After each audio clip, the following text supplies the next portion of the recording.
Hello, my Crystal Loves Texas podcast family. I am so glad that you are here with us today. Thank you for my YouTube viewers, and thank you so much for my Facebook viewers who have been with us all 4 years. I am here with, of course, my co-host Rebecca Williams, and of course, when we need a little bit of spice in there, and we want to get some input that's going to be 100% candid. We gotta have my sister Kim in there. And wait a minute, okay. And we have a teacher who's here with us today. And we were gonna bring her in a little bit later, but because of what came across my phone from American Federation of Teachers about 30 minutes ago, I said we need to get her input on this part too. And that is the government shutdown and how it's going to affect education, how it's going to affect all of us. I'm a classroom teacher.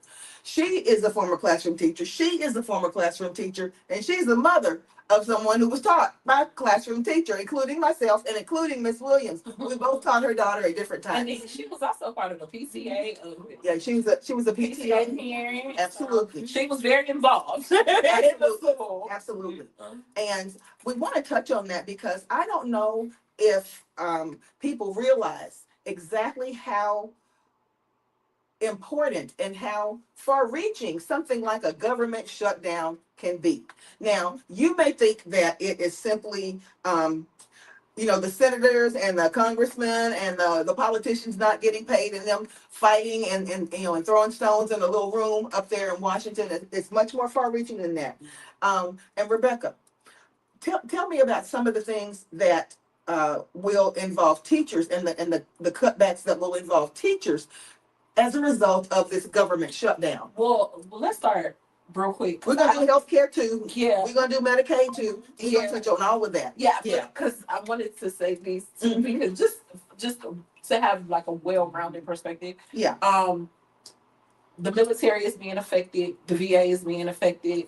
For all of you who like to catch flights, not feelings. Okay, that's being affected. Yeah. TSA is being affected. So everything that you pretty much use in a governmental IRS, Social Security, Medicaid, all of that is being affected by this government shutdown. Yeah. Can I jump in? Yes, ma'am. Okay. I'm going to jump in. I'm going to tell viewers to get specifics.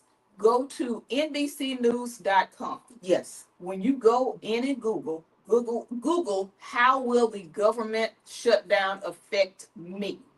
This is going to give a rundown of the majority of the agencies and if they will or will not be still being paid and, with shutdowns happening. Now, let me start with saying this. There has been a lot of spin from the White House and this administration. Yep, exactly. And let me tell you this, everybody who can hear me, they are lying to you. They are lying to you. About what, Kim? They are lying because their narrative is that the Democrats wanted to shut the government down because for some reason, Democrats wanted illegal aliens, that is their terminology, not mine, to get Medicaid funding. Now, Democrats got together and said, we're not gonna be a part of helping you advance this bill. That's right. That they wanted to get through because we have leverage at this point. We know to get it passed, y'all gonna need us. That's right. So what we're gonna do is we're gonna say we want you all to go back in and the subsidies that were being affected by the big BS bill. We want those rolled back and cut out. Yep. We do not want Medicaid, Medicare, SNAP benefits, ACA, which is most commonly called Obamacare. Yes. We do not want these affected. We do not want these to be cut. Yes. Because on the chopping block is over $800 billion in cuts to those agencies. We know that those will affect up to 20 million people in this country. Absolutely. Democrats did not want that, so they said we're going to use this as a bargaining chip.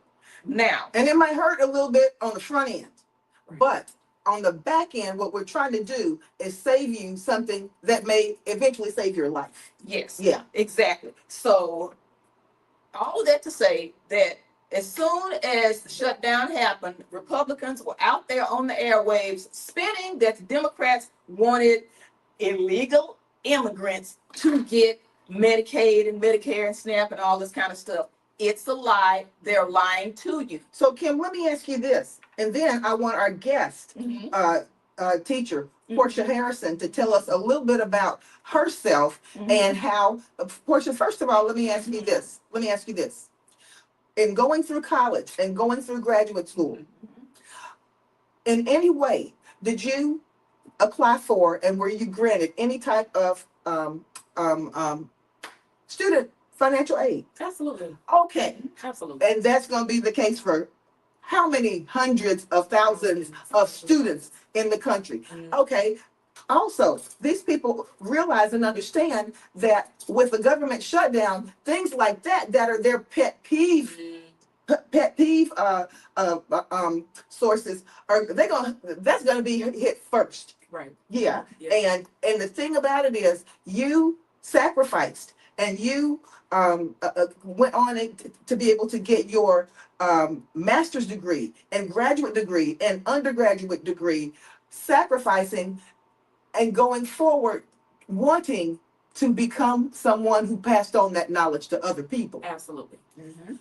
We're going to hit on that in a minute. But Kim, can you tell us some of the things that when people talk about our illegal immigrants going to be able to get funds from the government, health care, what are the stipulations if somebody walks into a SNAP, I mean, not SNAP, walks into an office to apply for health care? What has to be presented?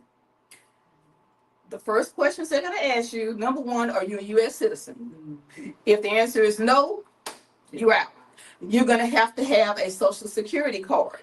Now, if you don't have a social security card, if you are one of the class of immigrants, If you have a green card, if you are legally allowed to be here working in the United States on some type of official immigration papers, you may apply for benefits after a certain amount of time.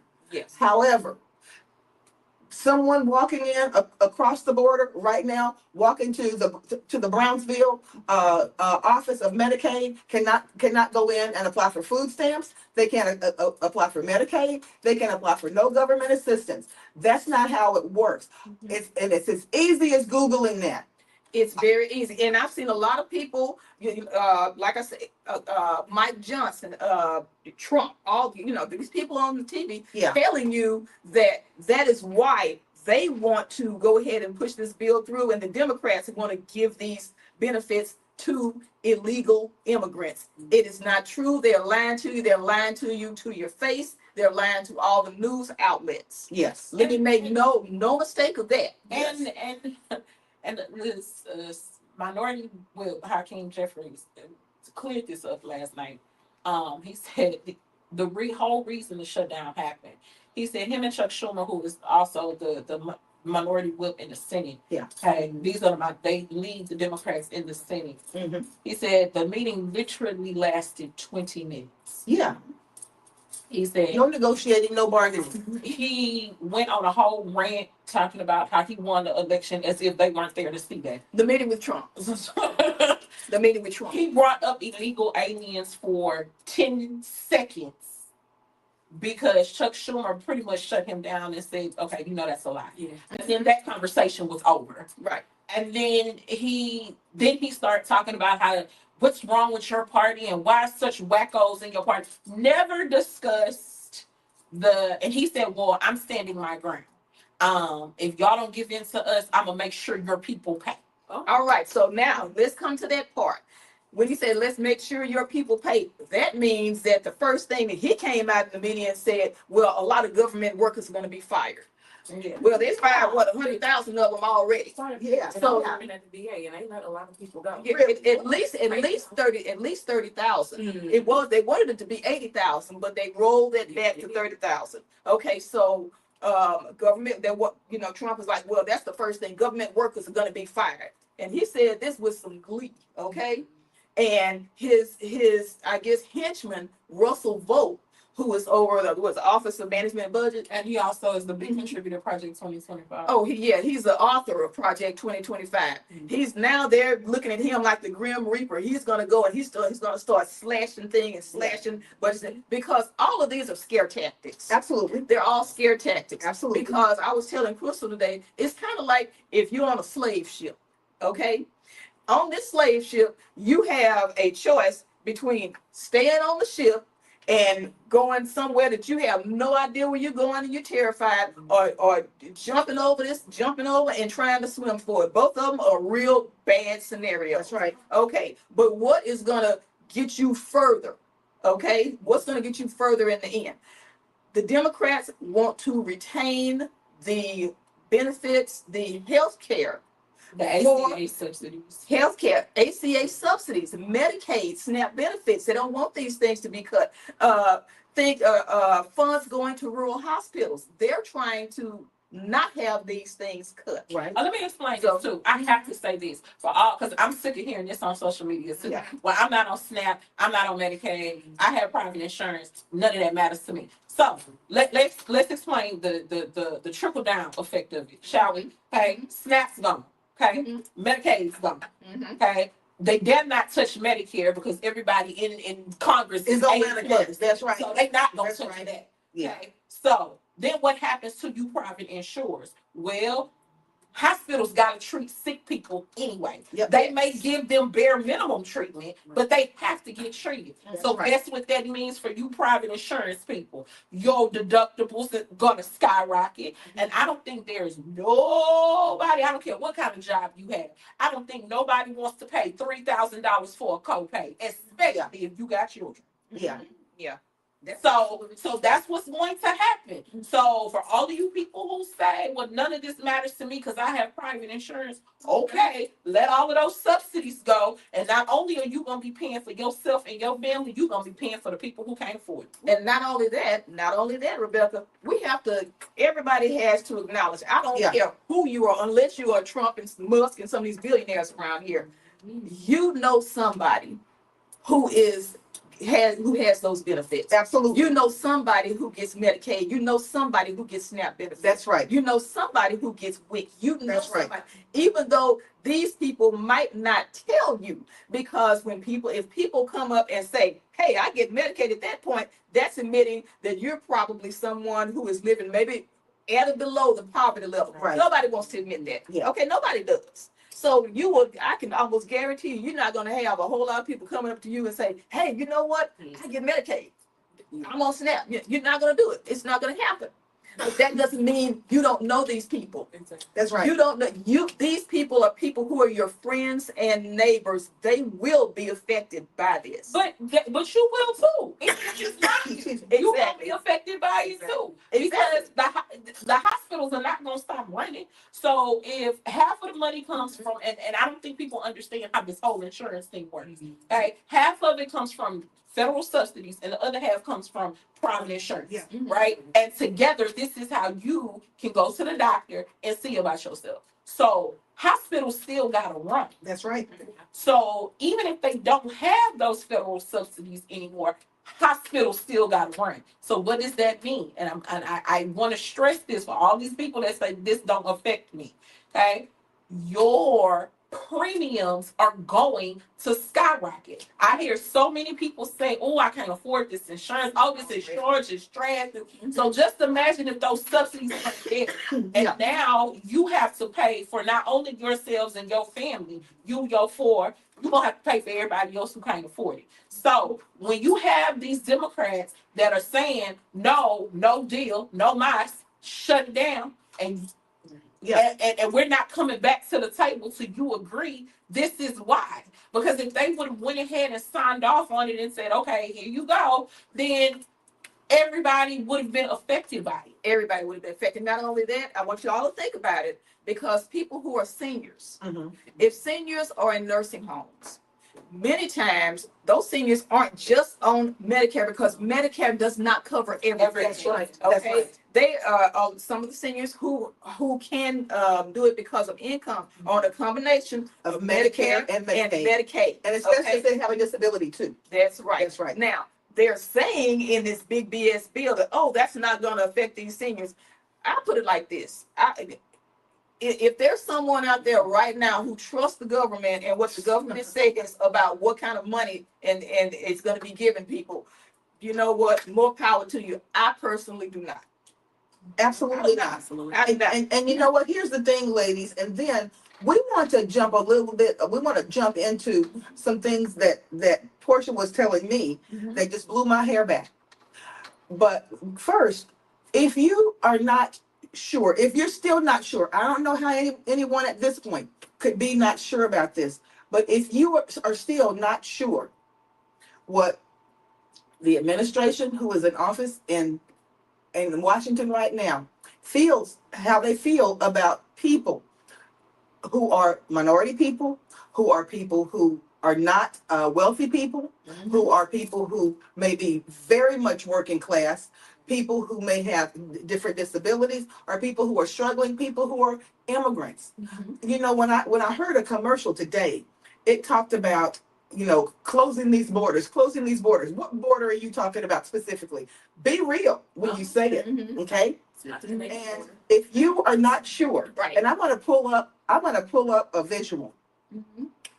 I would never, you know, when I saw this, I had to look twice to make sure I was seeing it right, because never in my history have I seen a president from their own Twitter account or from their own social media account have something like this. Take a look at that, okay? You got Hakeem Jeffries, and you've got President Trump on the back. He's comprising an entire mariachi band, and Hakeem Jeffries is in a sombrero, and it's tilted to the side. Okay, so it's some kind of Soul Brothers sombrero, I guess. Okay, but you know, as though people of Hispanic heritage, he's clumping them all into one, and he's placing them in a position of, I don't want to see, you know, mariachi bands are very held in very high esteem, but this was put forth as a joke to make light of this culture, you know, and this should, you know, should this be something coming from the top? It's not. It's from Trump's top. No, Let me say what I mean by it, and I'm not even trying to be funny. Like, you know how people say when you elect a clown, you get the circus. Okay, so this is where we are. Yeah. Right now, would I have expected this from a Biden administration? Absolutely Or not. any other Had I expected this from a George H.W. Bush administration? No. Absolutely not. No. An Obama administration? Absolutely not. Absolutely. So now if people are asking me, should this happen? It shouldn't, but we're here. Well, and you know the thing about it, He's not 79 years old. What would be the difference in having a Sanford and Son or Good Times meme or something on there if you were talking about you know, the African American community, you know, which makes me understand how he sees these other communities. Yes, exactly. This is how he sees, you know, are we there for entertainment? Right. We're there for being used to play the race card against, because that is going to be the kind of thing that is going to instill fear And people, those who, fear of change, yes, in people who don't look like the people that he's scoffing. yes, Let's be real clear about that. Right. He is doing that because he wants to look at that. He wants it to be a joke. He wants it to instill fear. He wants it to make people go against all of these people. but what about, of course it is, but what about the people who are of Hispanic Latino descent who supported him this last time, to make light of them, and for whoever is over his, hang on, whoever is over his PR to allow that to go out and say, sir, no, this is going to be something that is very offensive to a lot of people who put you here. Who's gonna sell it? Hispanics for Trump, Latinos for Trump, blacks for Trump, Black MAGA, Asians for Trump, Yeah. Arabs for Trump. All these people who voted for him right now, the blowback is happening. Yeah. So who He does not, in the words of the Real Housewives, he don't like you, boo. He don't like you. Yeah. Okay. Yeah. He wants people who are going to Fall in place with him, and who are going to line his pockets. Yeah. On that slave ship Yeah. that I mentioned before, he does not care if you ride that ship and die. He doesn't care if you jump overboard. He really doesn't care. So Because if he's driving the ship, he's gonna get paid to take you there anyway. Whoever gets there gets there. Right. Whoever jumps off. He's still gonna make his money. That's right. You Yeah. asked a very important question. What's that? You said, who is there to tell him this is inappropriate? Yes. So J.D. Vance gonna tell him that's inappropriate? Is Christy Nolan, who alligator Alcatraz, and she cosplayed as a Cosplayed ICE. cosplayed ice? Oh no, maybe Pete Hegseth, the drunk that's in charge of the military. Yeah. These are facts, people. I'm not. We saw how the military reacted to Pete, didn't we? Yeah. Okay. Or Russell Vogt, the one who constructed Project 2025 Right. in the first place. Or Caroline Lovett, who is his press secretary. He Yeah. lies every chance she gets. I mean, In defense. Nobody, there are no guardrails like it was in his first term. Right. At least there were people surrounding him who had some kind of qualifications. Mhm. The people now have no qualifications other than they are bootlickers and butt kissers Yeah. for him. That is why they're there. There's no merit. There is no experience. There is nothing. And So they're not going to go against somebody because if I'm somebody who has no qualifications, at that point, the fact that you pick me means that I'm gonna do whatever I can in order to stay in your good graces. Okay. I'm not telling you anything. Now, with that in mind, we're sitting here with a table full of teachers and one PTA ex-president. yeah. So, with that in mind, the Department of Education and how it is systematically attempting to be disassembled. Okay, and when asked about it, Elon Musk said this when he was still part of the equation. He said, "What we want to do is make sure." If someone said, "Do you think when you are disassembling these entities that as soon as the Democrats come back in power, they're going to put it right back together?" And you know what he said? He said, "We just want to make it so much more difficult for them to put it back together." That's so, what is education to these people? We've already talked about that in other podcasts. We've talked about how higher education is being discounted. Yes. With that in mind, I'm sitting here today with a former teacher in the largest district in the state of Texas. And I said former for a reason. I too am a former teacher, but for a different reason. About 2 weeks ago, I'm going to say maybe 2 weeks ago, news hit in Houston that in the largest district, 400 plus employees were going to be let go because of budget cuts, right? Low enrollment or whatever was being said.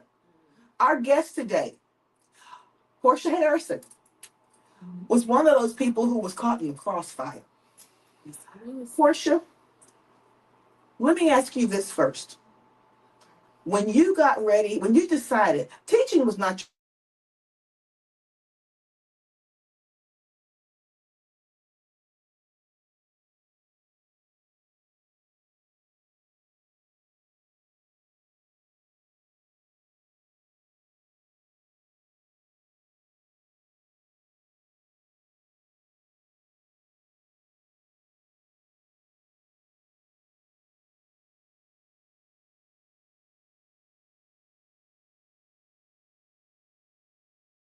Just in Houston State University in Mhm. criminal justice, and I've worked at the city, the county, federal, and state level. So I'm Wow. very well versed in the government and how they operate.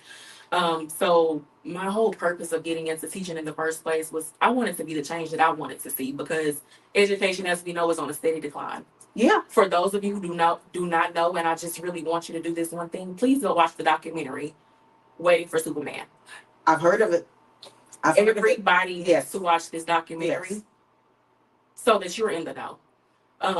So I actually got into education. I worked with a lot of juveniles when I was in my criminal justice career, and a lot of the times they were in there because of lack of education. Absolutely. So I just feel or because or Portia, correct me if I'm wrong, because they may have had an educational deficit, especially something that needed to be addressed Absolutely. that the public school system wasn't able to address in an effective way. Mhm.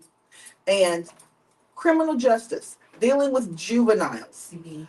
after that type of career, for you still to say, I want to make the switch to be part of the change that affects these kids before they get to that next level. Before they get to that point. That's saying something for the type of person that you are. Right. Because so many people would say, let's just build another cell. No, that's the problem now, because the school to jail pipeline is too large. Absolutely. It's too large, and we need to start at the root of the issue to resolve the issue. And we have to start with the education system, because that's where it starts. Yeah. So paint the picture for us. You decided that you were going to leave the criminal justice system. Mhm. And are you a Houston native? Yes, I am. I'm born and raised in Houston, Texas. Okay. From the north side of Houston. Were you a product of The the largest district in Texas? No, and I can remember even from a child, my mom, she would avoid moving to an area that was even zoned to the district. Wow. So that spoke volumes, and even now have been worked in the district. Yeah. I understand now. Okay. So it's been an issue long before I even became a teacher or even graduated college. Yes. So it's just piling up at this point. Okay, so you decided you were going to go ahead and make that transition Absolutely. into teaching, and I'm sure that you had to really be prayerful about it. Mhm. You had to probably consult with some people who were walking in those shoes already, and you still made a decision to do that. When was that? So I guess I can say more so when I was in undergrad, I did get the opportunity to be a substitute teacher in a high school in the city that I went to school. Okay. And it was a passion for mine. That was the one thing that I knew I loved to do. Really? Was to educate and just speak life into kids. Yes. And just go from there. So me working in the criminal justice system, I'm like, oh my God, y'all, destiny, like your situation has already come to this. Yes. How can I get to the root to prevent you from getting to that point? Right. So that was the main thing. And so what brought you, what said, I'm going to go ahead and take this leap? And what made you decide to go into the middle school type age group? So middle school, I knew elementary was not my ministry. I knew the high schoolers. Me either. The high schoolers, they want to be grown so bad. Yes. And I'm like, oh, let's start here. Yes. Let's see. They're trying to discover who they are. And let me help you figure out who you need to be for yourself. Yeah. Because nobody else is gonna help you with that. Yeah. Unfortunately, so you stepped in there on the first day, I did. and you didn't know anything. Well, you had substitute taught before. Mm-hmm. So was it everything initially that you thought it would be, or was it something that you looked at it and you said, I can work with this? At first, I was like, okay, I was able to do my observation time in the classrooms and actually, see how the instruction was supposed to flow. And Right. I finally had gotten in the classroom, and the kids loved me, and I was able to, reach to them and come to their level to get them to understand and learn. So, and it's a lot of things that people are not coming to their level so that they can rise together. So, Absolutely. that was. And you went to work in this district, and you felt like, I'm here, and it's actually going to be an opportunity for me to make a difference. Absolutely. Now, when you came into the district, what were some of the things that were set before you that were promised to you? Simply because I'm just going from what I've seen in the media. Mm-hmm. I see billboards. Mm-hmm. I see all kinds of I see billboards. I see all kinds of ads Mm-hmm. talking about we need great teachers. We are looking for great teachers. Come change the lives of students.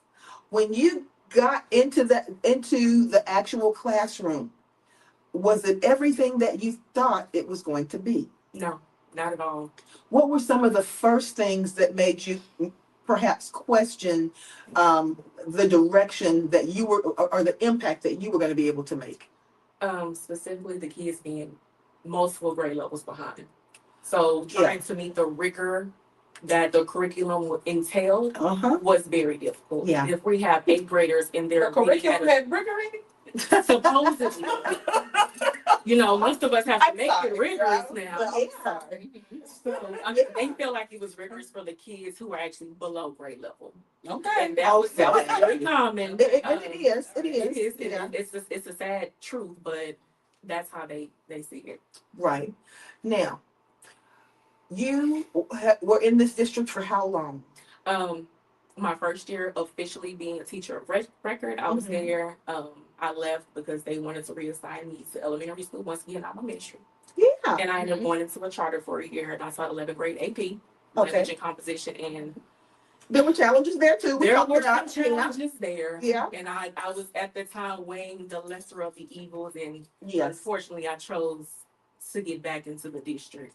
Okay. And how long, when you re-entered the district, how long were you in the district before you could see the writing on the wall that that the bottom was starting to fall out of things? During training. before the school year even started, and I was like, was that training this year? Absolutely. Really? Mm-hmm. So August. Speak. Tell me. What were some of the things? Because I'm going to say this. I noticed some things that were very, very questionable in the training that I was in, but that was back in 2022 or 23 when all this initially took place.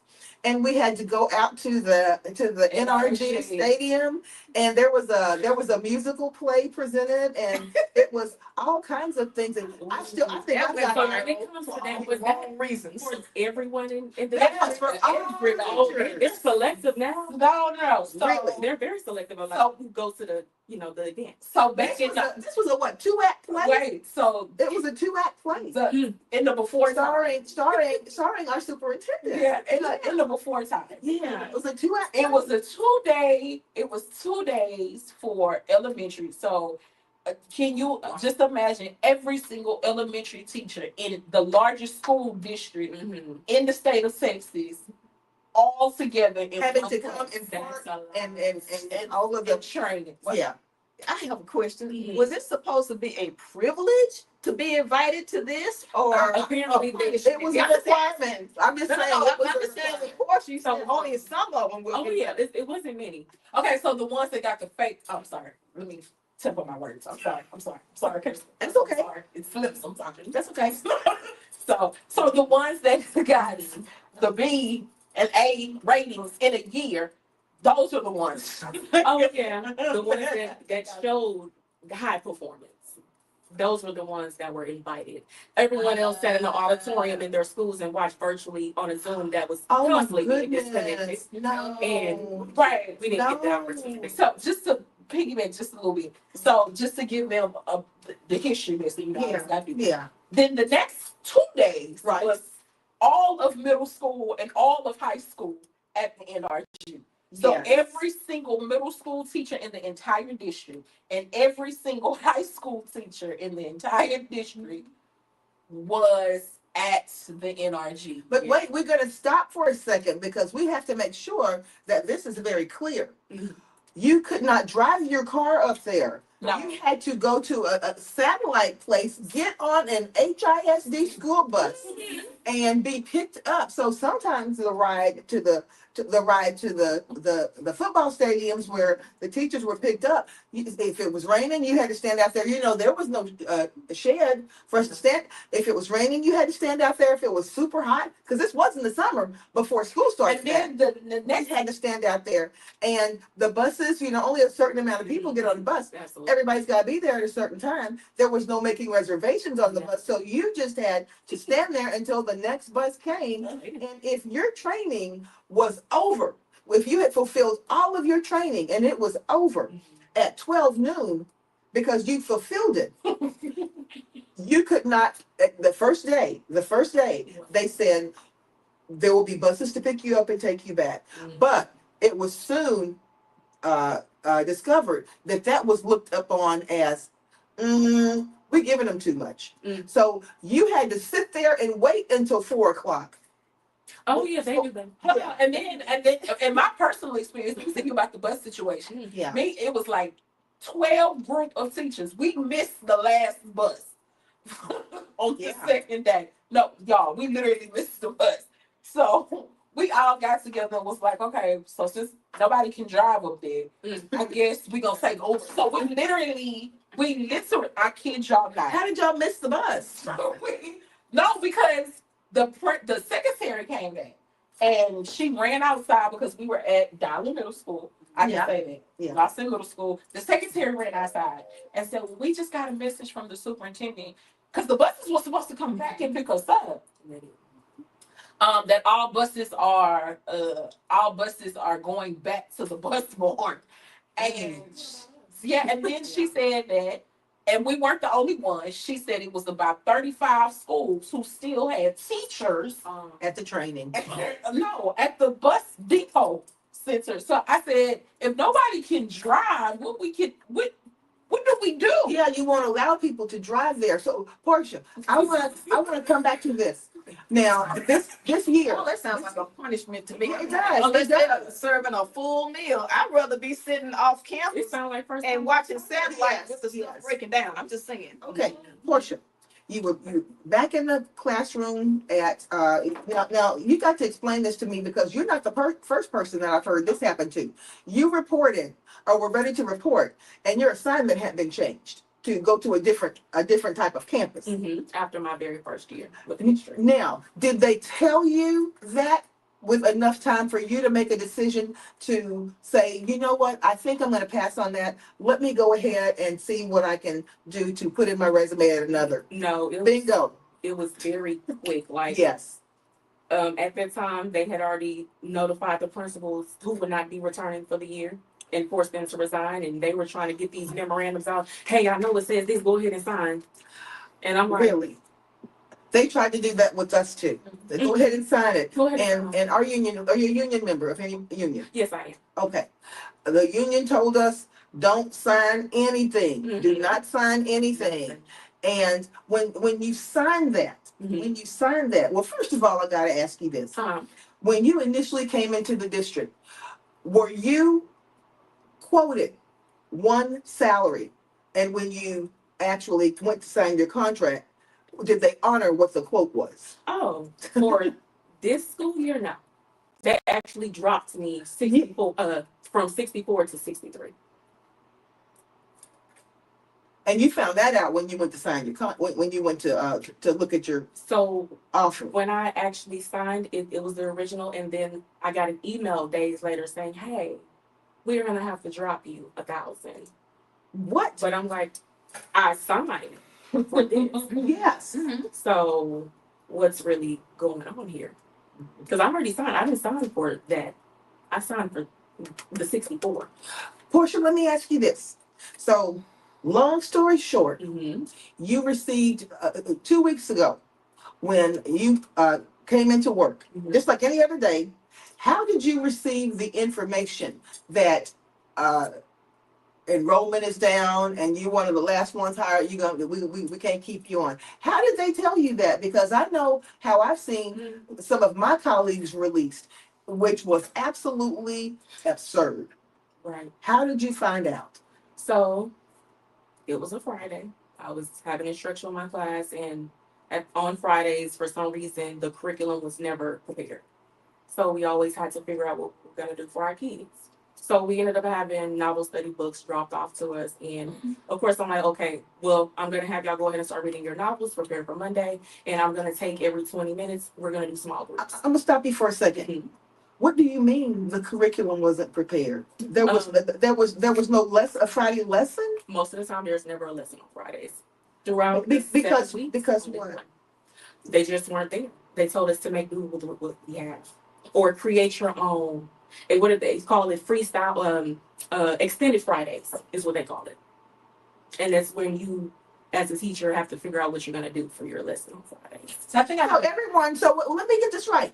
Does that mean, unlike most scope and sequence or pacing calendars, Mm-hmm. where they want everyone in the same place at the same time? Right. Because when you have to do your collective or your district testing, we know that all the students have at least learned up to this point. Right. Are you saying to me that everybody was kind of doing their own thing? Absolutely.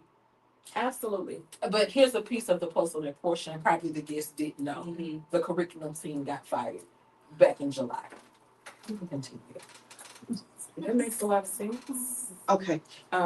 Even the curriculum that we were provided, it wasn't tip top shape. Like I said, there's no rigor in our curriculum whatsoever. You have to make it rigorous. Well, say, go ahead. Go ahead. I have a question. There's a parent Yeah. who who was outside looking in. Right.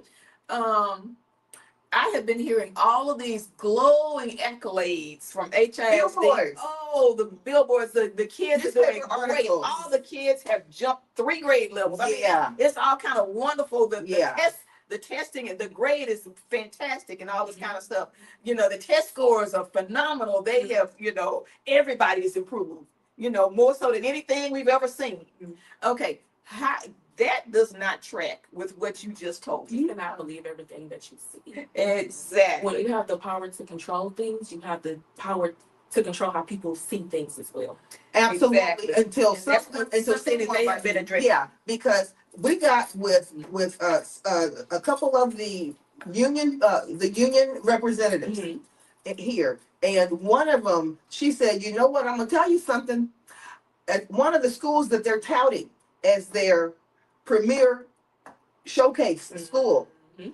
I taught at that school for 10 years. I know the kids that come in there." Mm. And I know what their capability is. I know what their background is. I know the type of feeder schools that they come from. Right. That's not the case. Oh no, it never is. It's all about the look. Also, too, to mention, because I've been recently let go from that district, so I can now speak Absolutely. freely, but I've always sort it out. Yeah. So that's part of it. I just want people to understand, those of you who are not familiar with education, Crystal and I have been at it for a very long time. So we're speaking in the state of veteran teachers. Not very long. I'm not that old. I'm teasing. No, I've been at it going on right at 17 years. Okay. Yeah. And I've been at it about 13. Okay. Yeah. Because you were in charter schools first. Yeah. Yeah. So let me explain to you how it actually goes. For those of you who are not familiar with education, there is no way in the world that any school that was once poor performing from the state, from the district, poor performing, you don't jump from an F to an A in in 9 months. You don't. Okay. Not unless there is some very strategic manipulation No. going on. So Of the only the books. possible way, the only, and it's not even really possible. This is just the only, unless you have built in a structure with teachers who have been teaching for a very, very long time. Master teachers. And even then, you still might go from an F to a C. You see. Okay. Yes. So That's possible. That's feasible. But anybody jumping from a literal F to an A, I have not, in my 18 years in education altogether, because I started out as a sub for a while. Right. I have never, and I'm talking about in the best of the best districts. Right. I have never ever seen that. Okay, because it's not possible. And because here's the thing, you still got the same dynamics as far as what's going on with the kids before they get to the school. Right. So you still got abject poverty in some of the areas. You still have the parents who are not able to facilitate the at home learning Right. many times because some of the parents They're still may have, yeah, they're still at work, and then they may have some challenges that they may not have graduated. They just may not be in a position to be able to push those kids and get those kids, so they depend on the school absolutely. to do this. Right. And to be able to get a student, and I'm working with that kind of situation, and I have for many, many years. I try to get my students to where they are seeing improvement. Right. And if I can see them see improvement, to me, to take that student from failing to where that student is at a C or a C minus, that is a win. Right. That's a win. So so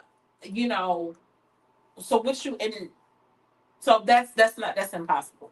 Also, for parents that, and not just parents, just any Houstonian that drives by and you see the big billboards. Yeah. Of the And I question that. You got to the question big that. billboards about A+ school rating, B+ school Right. rating, all of that. You notice there's only one district in the entire city that's doing that. That's right. Okay. That's right. You have other districts who are literally A and B, for real A and B. That's right. They don't have to do that. And That's then right.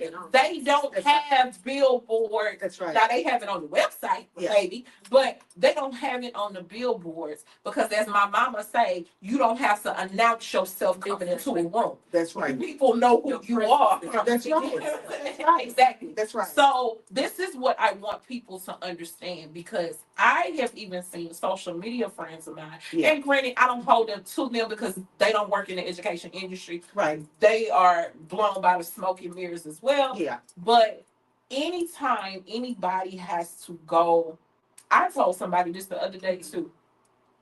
I said, they had a superintendent's, they had a superintendent of the year, Right.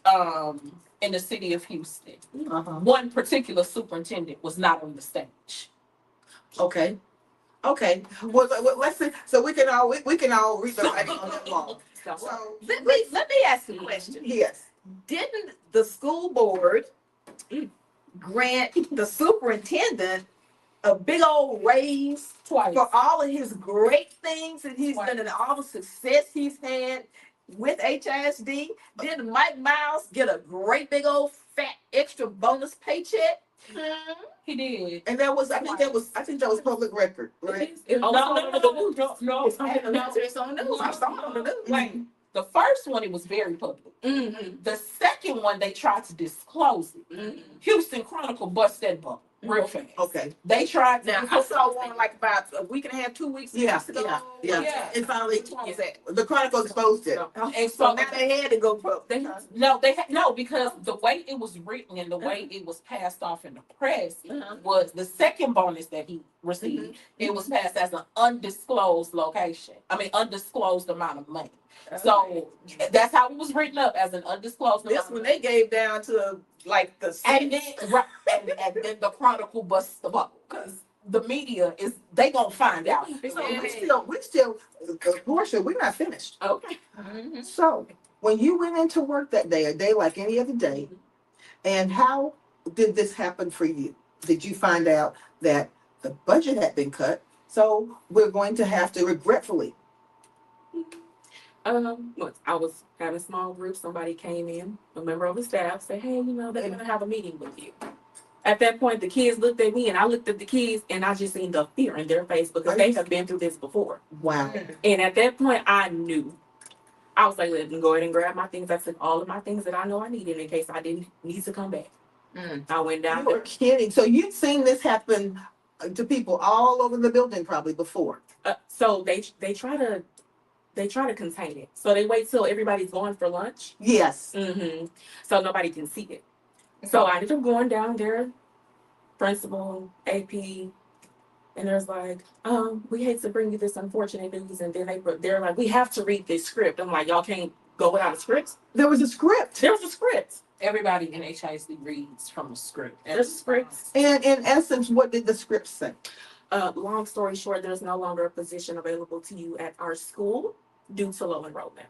But just that Monday, I received notification, as well as the other staff members in the school, that all vacancies had already been filled. So there's a lot going through my mind. was my position already filled before y'all let me go?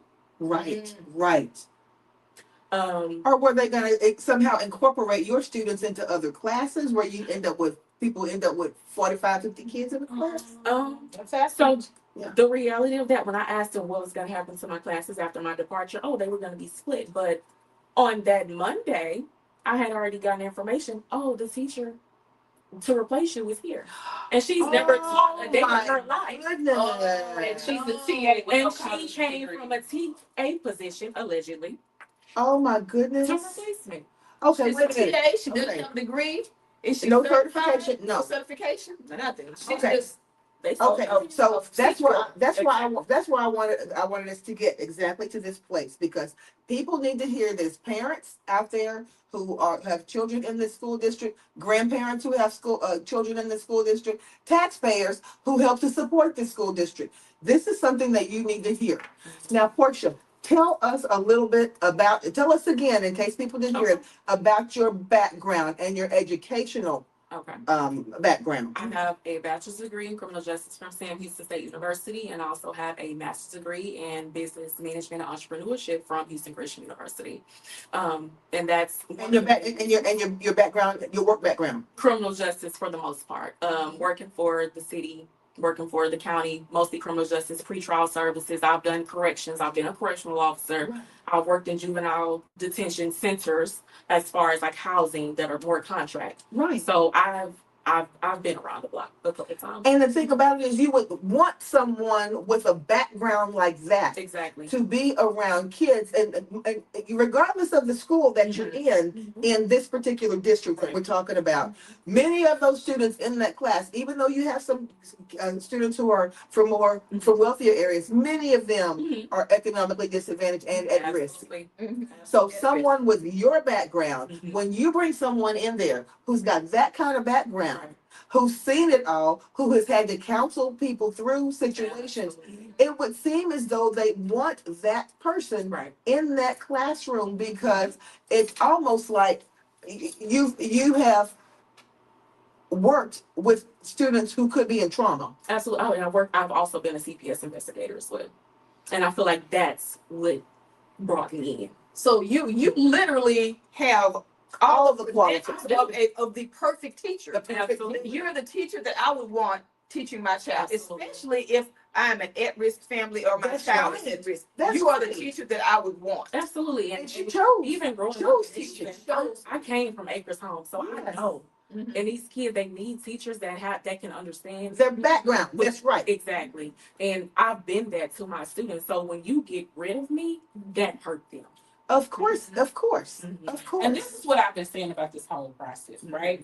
I've been saying the whole entire time, teachers are educated. They can go always find something to do, right? Because all the teachers in every single district got an education, right? Of some sort, okay? Some multiple, but at the bare minimum, everybody got a bachelor's degree. Yeah, Right? So they can go do whatever.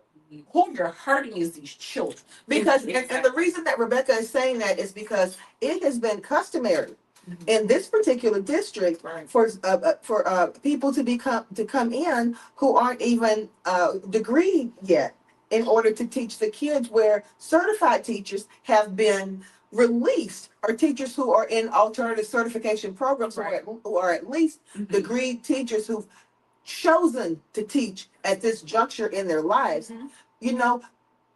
Teaching isn't the kind of thing that a lot of people are choosing right now. No, you have to have when you have people who are choosing to teach at this point, those are the people that you want to grab in and work with and make sure they feel appreciated, make sure that they feel valued, and make sure that they understand that they're going to be treated as a professional. Exactly. So tell me again about the person who replaced you, or that you heard replaced you. She came in this Monday. Any teaching experience? As far as I know, no teaching experience. People have heard her speaking with department chairs, and no experience, never taught a day in my life. You can't even figure out how to print out these copies for your students, let alone teach a class up to 30, a full class to the brim. And an ELA, please tell the class. Yes. Please tell it. Explain what that is. Explain what that's an acronym for. English language arts. Yes. So kids Reading. Oh, Lord. reading and writing. Reading, writing, all of it. Yes. Grammar, structure, So all of it. so Portia, I'm sure that you've heard a whole lot since this happened from others, Absolutely. probably others of the 400. Mhm. In your on your particular campus, Mm-hmm. were you the only one? No, they. We know for sure 6 to 7, but some people have even On your said 10. campus? Yes, in a matter of a week. 6 to 7 teachers were released. Confirmed, but possibly Wow. up to 10. I'm not sure who those other ones may be because they left before me. Well, I have a question. So that means that, okay, so they brought in a someone who's a teacher's aide Mm-hmm. Basically. with no college education and zero work Well, experience. now, let's let's be She clear. would have to have a bachelor's. She has to have a bachelor. Okay, I'm Don't sorry. put real I'm sorry. education here. Okay, she have to have a bachelor. So I'm an art major. So if I want to come in and be the teacher's aide, I They're have gonna let you. zero experience Yeah. with anything dealing with classroom Education. management or anything like that. Then I'm gonna come in and get to your class. So that means They that could place you in an ELA class. in the ELA class. Okay, so yeah, we all sitting around looking crazy at each other.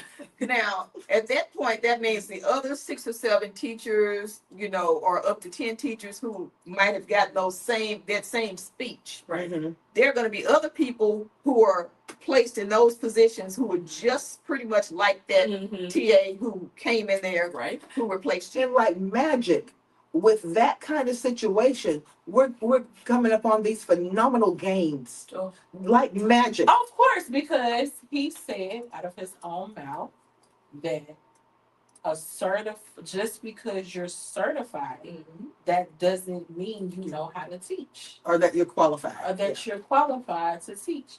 He said there are plenty of certified teachers that have no business in the classroom. And to Wow. a certain extent, Mhm. I agree. That's true. That's true. But to a certain extent. Yes. But at least with a certified teacher or Yes. a teacher that's in a certification program, Right.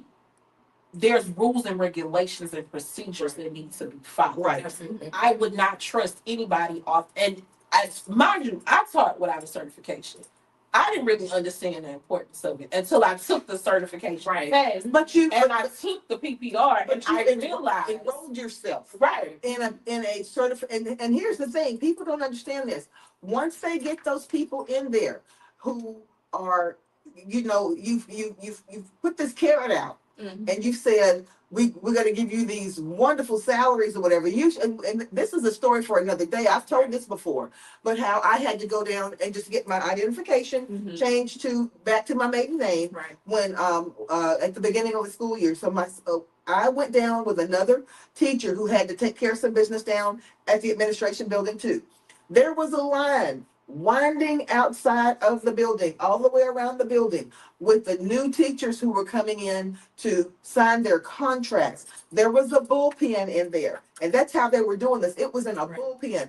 I saw people in Daisy Duke shorts, tank tops, what they used to call wife beater tank tops. I hate to even use that word, but with no bra and slippers and slides. Yeah.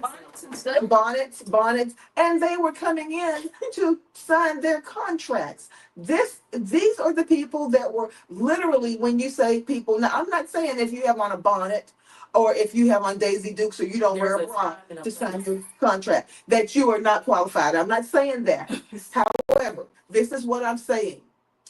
If I had when her daughter, when my sister's daughter was 10 years old, and if she had to accompany me down, and I would walk through that line, and I would have to say, Tony, now these might be some of your new teachers. And then she would go home and tell her mom, absolutely. Yeah. And I would have been at the school the next day. That's right. Wait a minute, hold on. That's right. What is going on? That's right. Yeah. Yeah. Well, Portia, let me ask you this. You were probably, you were the ideal candidate, I was. but the ideal candidate obviously was not what was being looked for. Right. What was being looked for is someone who could be molded and would conform to what was being presented. Mm-hmm. With your qualifications, you are sitting poised to actually be in a principal training program because, at most school districts, because of your background. And as Do you understand what I'm I saying? understand. You already got the master's degree. Right. You would simply have to, Just make go sure through the certification. the this is what we want. Someone who has experienced what these kids have experienced and who is saying, I now want to come back and be a part of changing these students' lives. Right. But in this particular instance, this is the one that we want out of here. Right. And in that case, I would be the ideal candidate to go up for to be a principal. But now at this point, you don't even need a certification to be a principal because that's who they have in place now. Ooh. And a lot of people don't realize that. Oh, So and let's add Right. because at your That I didn't know. That I did at not your know. former school, at your former school, Yes. you have 2 of them that don't even have master's degrees. Wait a minute. Principals? Yes, Principals. Really? Okay. Okay, so let me ask this. Now we know that if when the bottom falls out of things, when the bottom falls out of It things, will. these people can't even go to another district to go. and be taken No. seriously. No. They have to go right back in the classroom. And that's where a lot of them came straight from the classroom into an AP position. Mhm. And I was like, how? With 2 years of teaching experience, How? How? You tell me how. I wouldn't be able to say, I don't know how that works. The superintendent not certified.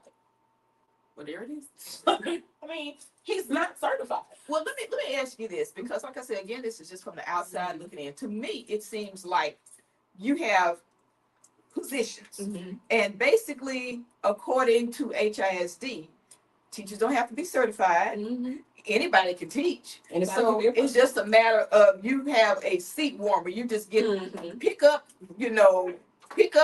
this person and put them in there, put them here. Pick up this person and put them here. Filler. They don't have to have they don't if it's certification, they don't have to have the background in their subject matter, right? It's just anybody in the so like I said, I'm an art major. So let's say they want to put me in a class math. That was never my strong suit. I had to get A's in every single other class I ever balance it out. balance out that struggle C or D I got in math, because that's just not what I needed, right? So they're gonna put me in a math class. Okay, so as far as I know, with HISD, now they teach from these different just worksheets and whatever. No. It's you have the slide deck. Oh, the slide. Okay, But and let me say this. Now it could have changed since 2023. I don't know. But let me tell you what I noticed with the slide deck. Your students could not ask questions. Okay, now that was my next. It's That was a my different next thing. In that slide deck, there was not room for the students to ask questions. If the students had a question, this is what they had us do. The student would write down the question on a note card. We had to have a certain amount of note cards the students had to have in front of them.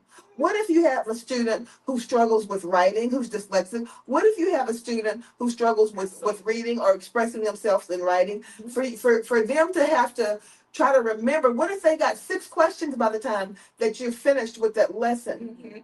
Oh, and I'm gonna bring something. And multiply that by all the students. Because now, when you're in the classroom and you're monitoring, checking during, a short constructive response, they don't even want you to spend more than 30 seconds with a child. I'm like, what is a child gonna learn? I was getting ready to get on that. I had a teacher call me last night from the same school district, crying to me, saying she's ready to quit and asking me for some advice. The reason she's ready to quit is because she's a special education teacher. Well, and she blatantly told me, it was about multiple problems, but it was about one particular student. And the first thing I said, well, what was on the child's IEP? For those of you who don't know what an IEP is, that's an individualized education plan. So For special education students, and it's under the federal guidelines of IDEA. Yes. Okay. So that means disabled students, basically saying that disabled students have the right to learn. That's right. And they have a right to have their learning accommodated or modified in order to learn the material, just like a child who's not in special ed. That's right. Okay. That's what it is. So that's a federal guideline. Guidelines. So she was told bless her heart, she was told that on the child's IEP that the IEP called for extra time. Right. And oral administration on everything, not just text. This was the child's IEP specifically said. Some lovely principal walked in the room and told her, I don't care what's on their IEP. If it stops the flow of instruction, turn it in. They don't get extra time. And also with special education, if you have a certain amount of students who have IEPs or who receive special services in a classroom, legally you are supposed to have a teacher's aide or an additional teacher in there who can help alleviate some of that while the teacher is delivering the lesson. It could do the walking around and explain, but now, so now you're on your special education, and I thought it was just just an isolated case. Yeah. Come to find out, it's not an isolated case. Yeah. Come to find out, several teachers across the district are dealing with the same thing. So laws are being violated because that is illegal. And like I've been telling teachers, I said at the end of the day, I don't care what anybody says, you have to follow the federal law because it takes one child to tell their parent, and their parent will tell the state, and your license will be revoked, and that you will not be able to teach anywhere. That, and when you signed off on your teacher's license on them terms and agreements, that was one of the things that was listed. You follow federal guidelines. You follow federal guidelines. But they are teachers in this particular district are being told verbatim not to follow federal guidelines. Right. So all of that, Portia, you sit now in a position where you have the heart of a teacher. Right. And this is what you really wanted. This is the direction you wanted your career to go in. Absolutely. And let me just, I want you to be very honest with us. Okay. Has your perception been tainted to the point that you would not go back into another classroom now? Or do you still have faith? No, I definitely still have faith, but nobody can take that from me. Good. So you could go to another district and you'll be absolutely fine. right. I left on good terms. Yes. According to them. So Yes. I'm definitely going to stay in education because I know now more than ever they need me. Yes. Right. And that's what a lot of people need to do. Yes. You can't be scared of these people. You got to do it for these kids because they're not doing it for them. Okay. Portia, Unfortunately. if you had to sit and tell another person who was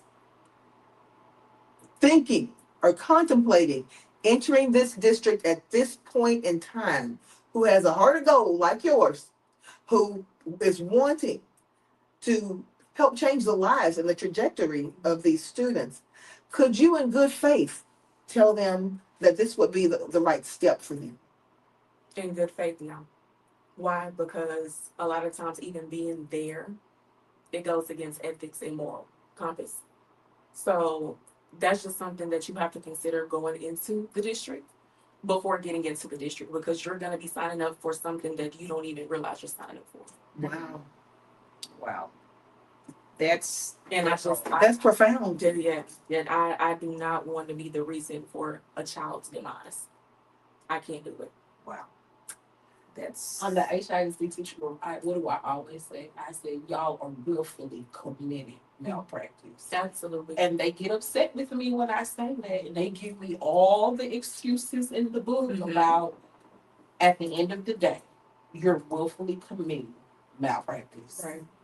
You're choosing to do this. You're choosing. You are. Because my thing is, if they want to get rid of you, they're going to do it. So do what you need to do and save yourself. Yes. And follow those protocols that you signed when you got your certification. Right. Right. Because it's, excuse my language, damned if you do, damned if you don't. That's just what it is. Yeah. Right. So, I mean, And Rebecca and I know teachers and people who have advanced throughout this, up throughout this administration, who we've taught with before. Right. We know that they are good teachers with a heart for those kids. We question ourselves every day on how they remain in that situation.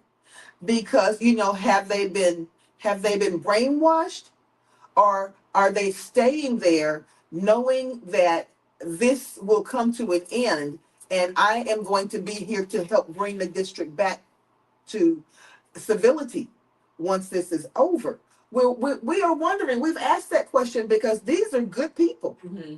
And these are good people. Normally, and I'm not answering for them, but my response when they give me that, it's like, how many children are you hurting in the process?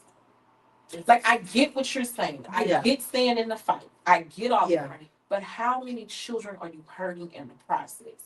Because every day that you decide to stay, that's a child is not getting what they need in order to be successful. And that's just what it is. You can't cookie cut it. You can't sugarcoat it. It is what it is. Yeah. Every day you decide to stay there, you are signing up to turn children away from what they need. They're not learning. And that's the bottom line. Yeah. Crystal, you and I have run into kids now that are seniors that we taught when they were in middle school. Yeah. And what do they tell us all the time? Miss, the last time we had education is when you and Miss was in class. Yeah. Oh, I've heard that one already. Yeah. Well, it seems to me like it is a sinister master plan. I hate to be a conspiracy theorist. Yeah. But from myself, my point of view, and everybody who voted down that bond proposal, there is no trust. That's right. This HISD administration, there's not any trust. And I honestly feel like Mike Miles was sent to HISD to break HISD. Yeah. Break HISD because if you break the biggest one, all the other ones will crumble and fall in line. So he was sent here to break HISD. And on top of it, to make it look like it was wonderful and glowing while it's being broken. Yeah. So if people out there, like I said, he could fool some of the people some of the time, but with all those people who voted down that bond proposal, it's more of actions speak louder than words. Not that's right. fooling. That's we right. see it happening right before our eyes. We see the vouchers going through in the state. Yes. We see public schools trying to be trampled. Little by little by little. Yes. Public schools are being trampled. They're going to be. Yeah. The state of Texas said they're going to be funded. We're going to give them as much money as they need. I don't believe that. No. I believe they're going to be defunded. No, if you've got the largest district saying that, okay, and this is the thing. Mm-hmm. The reason that you were given is that a decrease in enrollment. Mm-hmm. Why are families running like rats off a sinking ship? Why trying to get away from the largest district? Or parents come. If it's that good. Mm-hmm. Parents have literally come to me for open house, mind you, way before report cards came out. Can you please put a recommendation in for my child to go to private school? You're kidding. Already? Yes, absolutely. And now a lot of those parents are looking for me, and I'm not there. Because I don't mind. Because I know what's going on, and I want the best for your child. And if you feel like removing them out of the district is what you have to do, that's your child. You do what's best for them, because they're not going to do what's best for your child. Mm-hmm. When it comes down to it. And then what I'm also finding out, because Crystal can tell you, and Portia can tell you, that I'm over one of the largest teachers group on social media site. And what I'm also finding out, you have teachers now so blatantly say that nobody else gonna pay me $92,000 a year. So basically they're staying for the money. It's for the money. It's not for the passion of one of the teachers. Ain't nobody else gonna pay me $86,000 a year. Well, I have a teacher that left my school last year because for that reason. And he said, I'm going where the money is. I'm going where the money is. And when we heard that over at that particular school, 13 teachers were let go week before last, I was like, oh my gosh, I hope that he wasn't one of them. Right. Well, you know what? I put it like this. Whoever they're paying the most is probably going to go first. I mean, if you're just looking at your bottom line, you get rid of your whales first. You don't get rid of the minnows. You get rid of the whales first. Yeah. The people who are costing you most money. If he's making 92, I can almost bet you bottom dollar he was the first one out. Wow. Just saying. And that also that goes back But when I hear teachers say that, it upsets me. Yeah. When it definitely upsets me. It does too. Because Yeah. when you have a heart for children, Yeah. you have a heart. You literally, genuinely have a heart for Right. these children. It's a challenge for you to stay there and see their test scores, see them do well. That's that's what makes it's like a competition. Right. You Let me wanna see see how growth. much I can have these kids grow. Absolutely. But in the Yeah. grand scheme of things, 'cause Yeah. you know, I always think politically, always. Mhm. In the grand scheme of things, what does that say about how we treat teachers in this society? Oh, it's already, you see it. Right. You see Right. the Department of Education. Right. You Be see gutted. that Be being gutted. gutted. Yes. You see this administration, Republican administration. Yes, I'm gonna say it, and I'm not gonna sugarcoat this at all. Yeah, I'm gonna okay. name check. Yes. This Republican administration does not want to see public education be lifted up throughout this United States. That is not what they want. They want little pockets of private schools and little pockets of charter schools. That's how you little can keep pockets your of populace. schools. That's how you can keep your populace uneducated. And That's control. exactly Control. Yes. Because if you're not an educated population, I can tell you the sky is purple, And you you don't don't believe have it. and you don't have enough sense to go look up Yeah. to see that the sky is not Right. purple. That's right. Because Yeah. you are you a sheep. Right. That's You right. know, and you don't have a choice to be a sheep. That's right. Because you don't know nothing else. You know, and if you don't know anything, you don't question authority. Right. You don't question authority. So, like I say, maybe I'm a conspiracy theorist, but it's all trickling down. It does. It's all Yeah. trickling And down. this is where we are too.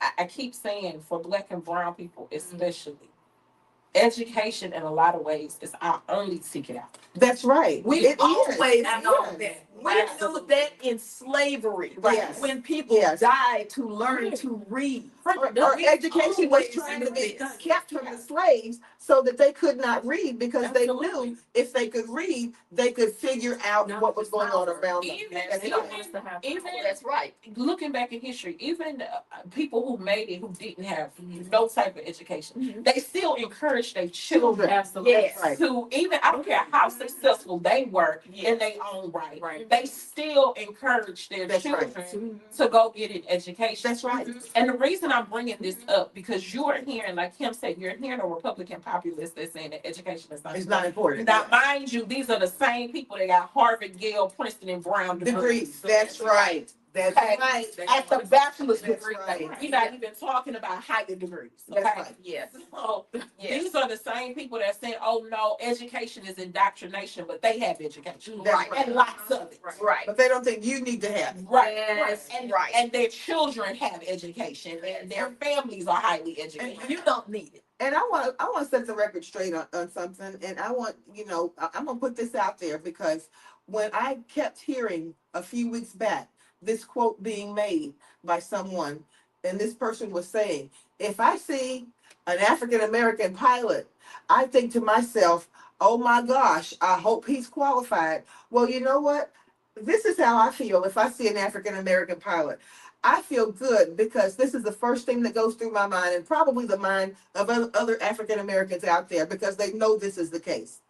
I know he's qualified because he had to fight 10 times as hard Yes. to get even to be able to take the test to be there. He had to be 10 times as good That's in right. order to do that. So I know I'm in good hands. That's right. Yes, the same thing for a doctor. I know that person had to be stellar in order to get just an opportunity to walk in those shoes. That's right. And Yes. when people have said that certain very well-educated Black women did not have the mental capacity Right. Yes. or that kind of thing. No, the exact words, the mental processing skills Yeah. Processing skills. to be There you in go. any type of leadership position. Right. Yeah. So those people were probably in the top 1% in education in this entire country. Yes. And the quote was made by someone who did one semester of junior college. Community college. Community Not It even- was not rejected by a stellar military academy. Yeah. Wasn't able to pass the test to get in. That's right. And to have someone like that Call to question. denigrate and call to question someone else's qualifications who these people are 100 times more qualified than they are. Understand, in this particular administration, those voices, the ones who look down and denigrate people who are exceptionally qualified, the voices that are not qualified are being raised. Yes. And then everybody else is told it's all because of merit. Again, we're not drinking that Kool-Aid. We know better. We know better. You know, We're not drinking that Kool-Aid. And that's why for so many generations, Yes. you know, African American, that you've got to be 10 times as you good. have to be twice as good to get half as far. That's right. We've known that. That's right. We said, okay, we went into that with eyes wide open. That's right. So that means that person who's sitting next to you is probably, you know, if you're somebody who is looking at somebody and saying, oh, that's a DEI hire, that kind of stuff. And you know, that person is probably 10 times more qualified than you. That's probably are a DEI. Definitely earned it. Yeah. Right. Thank you. Right. Marsha, I'm looking at what you brought with you. Tell me a little bit about what you have with you. So I have actually gotten into creating children's workbooks. This is my very first one. Hold it up. Hold it up. Here it is. It is available on Amazon. You can get it on Prime as well. Yes. It basically for kids starting at 3 to 5. But if you're a parent and you're ready to get your child writing, right, this is the book for you. Oh, okay, there's explanations in here. That is awesome. We use very simple words. Simple and pictures, lots of pictures. Exactly, and they also have the opportunity to even color. Wow. So it's in a full engagement book for youth. Okay, for kids before they get into actual school, so they have a good head start. Absolutely, because a lot of I'm realizing even now as a teacher, a lot of these kids don't know the basics of writing. They don't, and it starts at a very young age. Yes. So, you know, I had the fortunate experience. That was kind of crazy to sub in a second grade class for 3.5 weeks, and I, you know, the principal was telling me, you know, I want you to read to the kids. I was like, these are second graders. They should be able to read to themselves. But I did it because that was asking me, you know. But then, and they were super excited. They were socioeconomic disadvantaged, and I hate saying that. Yes. That's what they were. So something they probably loved it. They did because they loved the little inflections and the voices that I made and stuff like that. So one of the kids, something compelled me to ask them, how many of you actually get read to at home or have been read to? Maybe when you guys were little. I know y'all probably don't remember, but out of a class of 25 kids, 3 raised their hand. Wow. Well, reading is so fundamental. I preach that every day in my class. Reading is fundamental. Yeah. The secrets of life are in books, and they're waiting for you not to read it so you don't know. And the thing about it is Kim's daughter was reading before she went to school. I was because she had all kinds of little books like this. And we were at a do y'all remember that restaurant called the Black Eyed Peas? Oh yeah. You know, kind of home Black Eyed restaurant. Yeah. Those low Black Eyed. But we were at the Black Eyed Pea one day, and was she 2? She was like 3. She was 3.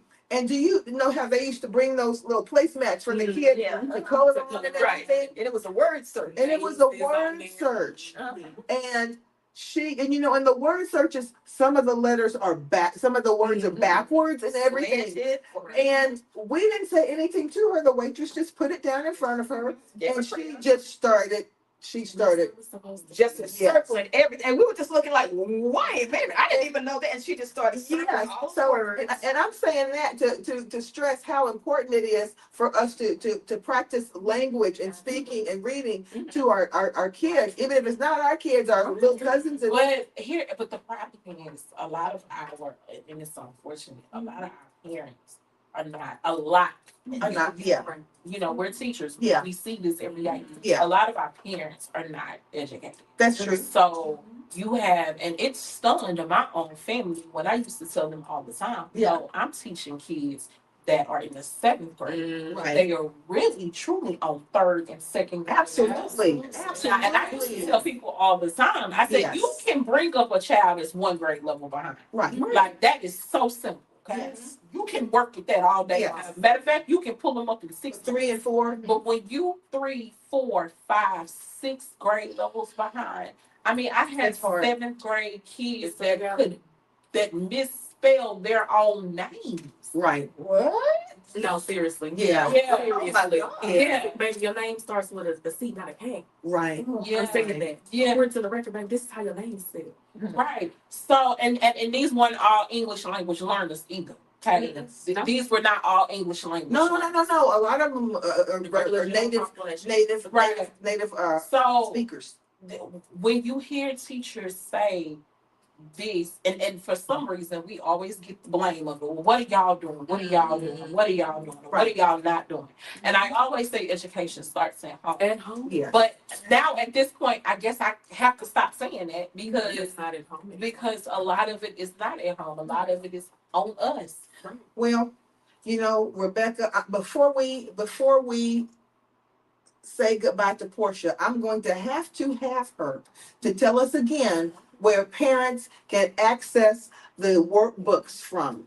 And is this your only one, or do you have others for So other ages? this is the only workbook that I have. Okay. But there is more to come because I really Okay. it was a Spanish version. Oh So I'm going to make sure I can conform to our ED students as well. yeah. So that is the goal because they have to start too. Because like That's I said, right. ESL classes are not a thing anymore. Yes. They're all in general ed. Oh my goodness. So I didn't know that. please Yeah. support me. Yes. Yes. Right on time, ready, set, trace. Get your kids ready to write because it is so important. Okay. Where can they order them from? Amazon. So if you just go on Amazon and just look for ready, I set, love the trace. name. Thank I love the name. Right on time. Yes. Right. WRIT. That's on cute. time. I love that. Thank you. I love And that. Portia, you know, we have thousands of other educators Okay. and administrators who watch the podcast. Mm-hmm. If you know, you tell us Okay. if someone wants to reach out to you because they would love to have you, Please. are you available? Absolutely. I have nothing but time. At this point, I have nothing but time. And qualifications. Absolutely. I'm And qualified. qualifications. This is your next classroom teacher. That's right. Everybody. This is your next classroom Or teacher. administrator and training. She's got Yeah. all the right. Absolutely. She's got all the right. Yes. Right qualifications. Mhm. But I want to say this, and I have to do this because this is very important. Any of our guests who come on to share with us what their experiences have been, they are not in any way at all necessarily promoting or endorsing my campaign. Okay, for state legislative for District 131. They are not, but we want to make sure that we share this. This is a cautionary tale. Mhm. This is a cautionary tale. And we're going to tell it like it is. She's been through it. I've been through it. I'm going through it. And she's going through it. We're all not with this very district that we're talking about right now because you don't have people in droves just escaping that ship because, you know, just because. Right. It's a reason, especially people who are veterans who've been there years and years and years. Everybody who is present in Houston knows that all districts have challenges. Absolutely. But you know what? They're generally challenges that can be overcome. Exactly.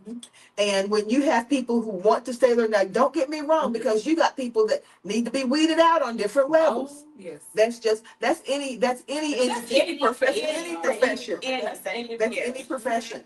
But please understand that this is in no way an endorsement of me or my campaign, but I do want you to know that I'm standing behind these teachers. I stand behind myself as a teacher who wanted the best for her students, and Rebecca as a teacher who wanted the best. We are not with the district, all for different reasons, but isn't that an amazing common denominator? Right. That we're all not there anymore. Mhm. So reach out to your unions, teachers. Please. Reach out to you've got two large teachers unions in in this Houston area. Reach out, ask them questions. That's what they're there for the very small amount that you pay as to be a member of these unions. A lot of people will have your back. Okay? And I'm going to say this before And give you good advice. I'm going to say this before we close out. If something is not done in the largest school district in the state of Texas, Houston, you're going to have a problem. Absolutely. And what I mean by that is those AI jobs, those STEM jobs, those code jobs. Yeah, yes. All of those jobs that is going to require a level of Expertise. Technological expertise. Houston is going to suffer. Yes. I want people to understand what I'm saying. Even Rebecca, mechanics jobs. Right. These things are electronic now. Mhm. You've got to know how to code and get on a computer to diagnose what's the matter with a car. I want the city of Houston, for all of those people that's running for office and trying to get into these spaces. Yeah. And I'm not just saying it because Crystal is running, because this has been a concern of mine as a native Houstonian, Yeah. who grew up in, who went to school in the largest elementary, middle school, high school, in the largest district in the state of Texas. Yes. Houston, if something is not done, I Yes. don't care what he's telling y'all and what he's propping himself up to say. That's right. If something is not done, the workforce in this city is going to suffer. Yes. These children will not be able to get into Houston Community College. No. Yes. They're not going to be able to get into cosmetology programs. Right. That's how bad this situation is. Yes. We're trying to sound the alarm to wake everybody up. Yes. And it's almost, it's so much running that you can do. Yes, that's right. It's so much running that you can do. But if we don't do something now and do something immediately, Houston job market is going to suffer here. And then y'all are going to be wondering why we can't get people to fill jobs, why Yeah. people are ready to leave this city, why there are no opportunities here. That's right. Well, you didn't cut the pipeline. That's right. Yeah. That's right. Yeah. Well, Yes. all right. Crystal, you're running for District 131. That's what me. you're running for. I'm running for state representative. Thank you. For district State representative. for district 131. Yeah. And I didn't poke my head out when it was time to run for office. And you've seen us on here for the last 4 years. And we're bringing to you the plight of people in the district, people with disabilities, of seniors, of teachers, of educators, of just people in Houston who are trying to make sure that their plight and the challenges that they are having are recognized by people. Now, you're going to start seeing us mid next week with a lot of information out that you can, if you would like to come aboard and help us out in any way, you can absolutely do this. But for tonight, Portia Harrison, Rebecca Williams, Kim Dillard, like we say every week, we can do it. See you later.